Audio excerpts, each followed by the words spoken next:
네, 안녕하세요. 송 교수입니다. 이번 시간에는 그동안에 배운 우리 일문형 지식을 바탕으로 작문을 직접 해보는 그런 시간을 가져보겠습니다.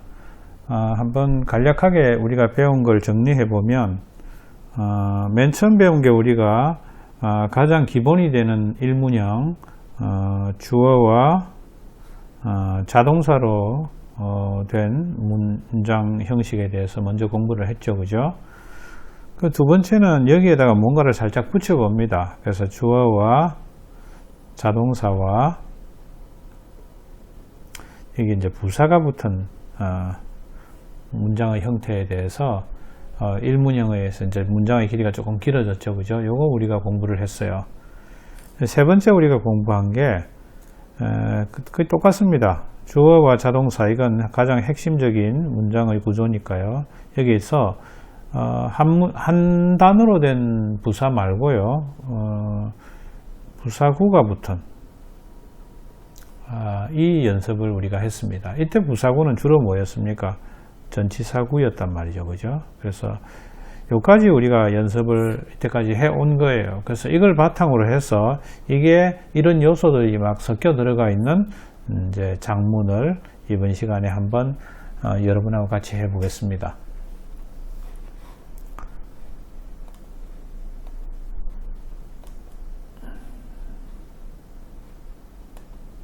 잘 안 넘어가네.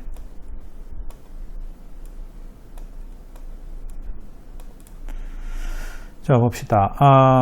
1번 문장을 보면 나는 열심히 공부했다, 이런 문장이네요. 그죠? 자, 여기에서 제일 중요한 게 뭐냐 하면 우리나라 말을 영어로 작문하는 거잖아요. 그죠? 그래서 우리가 원어민처럼 그냥 이게 술술 잘 나오면 좋겠지만은 여러분이나 나나 이미 그 언어의 성장판이 닫혀버린 이후에 영어를 배운 거기 때문에 우리나라 말을 기준으로 영어를 분석해서 작문을 하는 수밖에 없습니다. 그래서 우리나라 말이 나는 열심히 일했다라는 문장이 있을 때 이걸 분석하자면 이게 주어가 되겠죠. 그죠?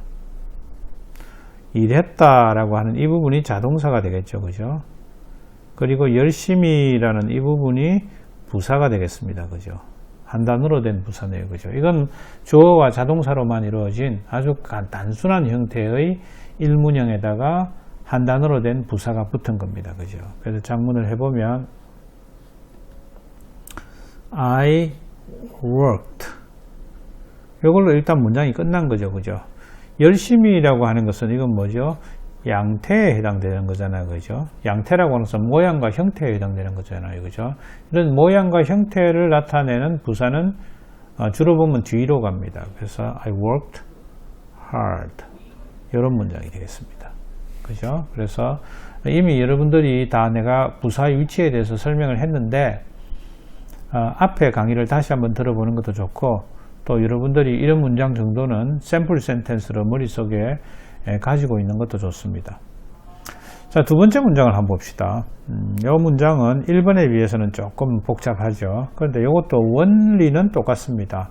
우리는 어제 도서관에서 공부를 했다, 이렇습니다. 그래서 핵심이 되는 구조는 뭡니까? 이게 주어가 되겠다. 그죠? 주어가 되겠고, 공부했다라고 하는 이게 자동사가 되겠습니다. 그죠?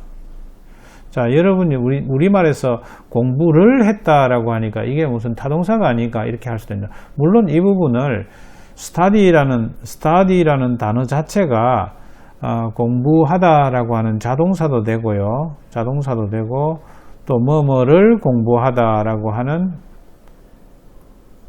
타동사도 됩니다. 타동사도 되고 자동사도 되고 둘 다 됩니다. 여기에서는 그냥 공부했다라고 하니까 그냥 자동사로 우리가 일문형을 하는 거니까 자동사로 표현하는 게 가장 좋겠습니다. 그래서 자, 이걸 이제 그 문장의 기본이 되는 그 요소들이고요. 여기에 뭐가 붙었냐면 어제라고 하는 부사가 하나 붙었고요. 시간의 부사죠.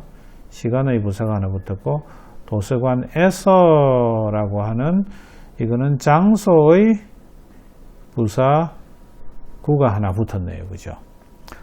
자, 여러분 기억나는지 모르겠습니다만 특별한 이유가 없으면 시간과 장소의 부사가 있을 때는 그 순서는 장소가 먼저 오고 그 다음 시간이 온다라고, 장소가 먼저 오고 그 다음 시간의 부사가 이렇게 이런 순서로 온다라고 하는 거 여러분 제가 앞에서 설명을 했거든요. 그래서 여기도 마찬가지입니다. 별다른 의도가 없다면 이 순서대로 작문을 해주면 좋겠습니다. 우리는 하면 이게 뭐죠? 1인칭 복수잖아요. 그죠? 1인칭 I의 복수형이 we잖아요. 그죠? 그래서 we 공부했다라고 하니까 studied입니다. 그죠? we studied. 자, 이거 보면 기억나십니까? study 같은 이런 동사는 과거형으로 고칠 때 studied 이렇게는 쓰지 않는다 이렇게 설명했어요. 그죠? 자음이자 자음 더하기 y일 때는 이 자음을 i로 고치고 그 다음 ed로 y를 i로 고치고 다시 한번 말이 헷갈렸다. study처럼 이런 단어에서는 d가 자음이잖아요. 그죠? 자음이고 y잖아요. 그죠? 자음 더하기 y일 때는 이 y를 i로 고치고 그 뒤에 ed를 붙입니다. 요런 형태로 고쳐야 됩니다. 그래서 study의 과거형은 studied 이런 식으로 써줘야 됩니다. 그래서 I studied 여기까지 일단 문장이 끝났습니다. 장소가 먼저 와야 됩니다. 그죠? In the library 지금 그 도서관에서 특정 도서관에서 공부했다라고 했을 때는 the library 정관사 the를 붙여줘야 되고요. 임의의 어떤 그러니까 그냥 그 특정하지 않은 어떤 도서관 했을 때는 a library 이렇게 해도 됩니다. 그래서 the library The library 언제? Yesterday. 자, 보면 이 yesterday 같은 경우에도 여러분들은 이걸 명사로 알고 있잖아요. 그죠? 이 명사로도 쓰일 수 있습니다. 동시에 이건 이 자체가 부사가 될 수도 있습니다. 그래서 부사가 될 수 있기 때문에 그냥 부사 자리에 위치하는 겁니다. 그래서 yesterday, today 이런 것들은 그 자체로 하나의 명사가 되기도 하고 부사로도 사용될 수 있습니다. 그래서 전체적인 문장은 We studied in the library yesterday 이런 문장이 되겠습니다. 그래서 in the library 이건 뭡니까? 전체가 장소를 나타내는 부사 구도 되고요. 전치사가 들어갔기 때문에 이건 또 우리는 뭐라고 부를 수 있습니까? 전치사 구다 이렇게 부를 수도 있는 겁니다. 이해하시겠어요? 그죠? 관사에 대해서 학생들이 가끔씩 질문을 해요. 너무 모르겠어요. 뭐 이렇게 우리가 관사를 article이라고 그러는데 이걸 우리나라 말로 하면 관사 이렇게 하는데 영어에서는 부정관사가 이걸 정해지지 않은 관사라고 해서 부정관사 이게 부정하다, negation 이런 뜻이 아닙니다. 정해지지 않았다 이런 뜻으로 부정관사고 정해졌다라고 하는 뜻으로 이걸 정관사라고 부릅니다. 이건 정해졌다 이런 뜻이고 이거는 정해지지 않은 이런 뜻으로 부정관사라고 부릅니다. 그럼 어와 더를 어떻게 쓸 수 있느냐 하면 요렇게 내가 우리나라 말로 설명해서 내가 상점에 가가지고 요 펜을 하나 사고 싶거든요. 그 주인 보고 이렇게 펜 하나 주세요. 펜 하나 사고 싶습니다. 이렇게 이야기를 하면 어를 써야 될까요? 더를 써야 될까요? 생각해 보세요. 내가 주인한테 펜 하나 사고 싶습니다라고 했을 때는 내가 특정 펜을 지정한 건 아니잖아요. 그죠? 그럼 주인이 이거 한번 보세요. 이렇게 아무거나 하나 줄 거 아니겠어요. 그죠? 그때는 May I buy a pen? 이렇게 해서 어를 써야 됩니다. May I buy a pen? 그죠? 그래서 떨어져 있습니다. A pen. 내가 펜 하나 살 수 있을까요? Can I see a pen? 펜 하나 볼 수 있을까요? 이때는 부정관사, 정해지지 않은 어떤 펜이잖아요. 그죠? 내 말 이해됩니까? 정해진 건 이런 겁니다. 내가 친구한테 펜을 빌려줬는데 내가 친구한테 이렇게 해요. 내가 그 펜 돌려받을 수 있겠어? May I get the pen back?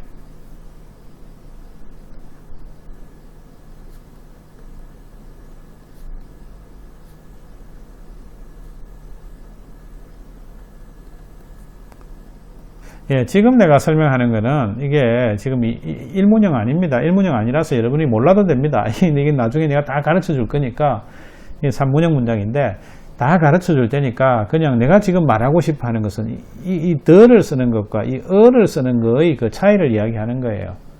자, 어를 쓸 때는 내가 아까 뭐라고 했습니까? 상점에 뭘 사러 갔을 때 펜 하나 주세요 했을 때는 내가 특정 펜을 지정한 게 아니잖아요. 그죠? 그때는 a pen 이렇게 하면 됩니다.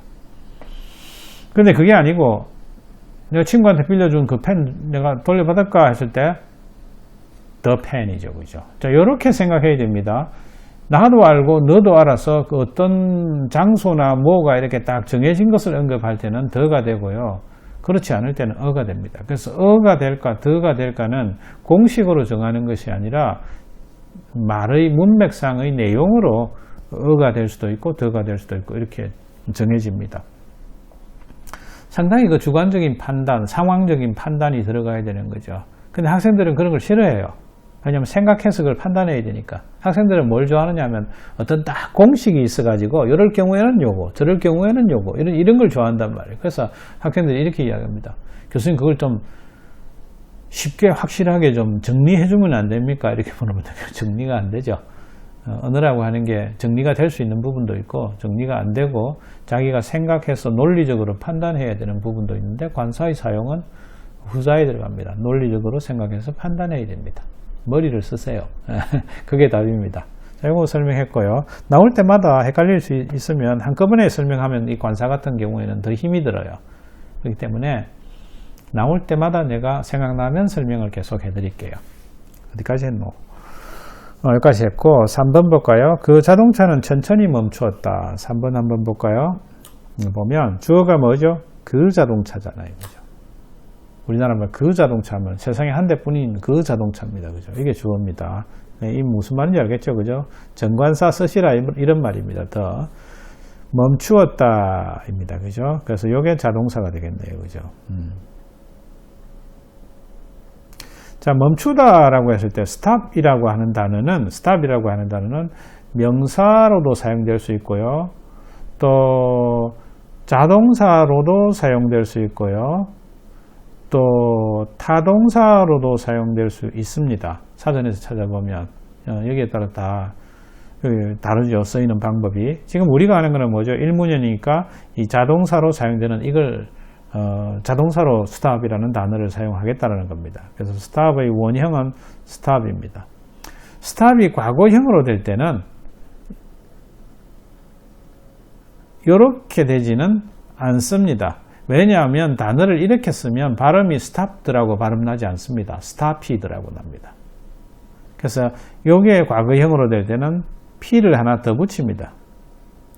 더 붙여서 ED를 붙여서 stopped 이렇게 이제 발음이 나는 거죠. 요건 이렇게 쓰면 stopped라고 발음나죠. 이거는 stopped 이렇게 발음나죠. 우리가 어떻게 발음합니까? stopped라고 발음하죠. 그죠? 그래서 P를 하나 더 붙여주는 겁니다. 발음상의 이유입니다. 그래서 작문을 해보면 the car stopped입니다. 그죠? 어떻게 멈춘 겁니까? 양태에 해당되는 거죠. 그죠? 뒤에다가 쓰면 됩니다. 천천히 slowly ly가 붙은 것들은 양태를 나타내는 주로 뒤에 보내면 됩니다. 그죠? The car stopped slowly 이렇습니다. 자, 이해되죠? 그죠? 여기까지. 그러면 다음 페이지 넘어가 봅시다.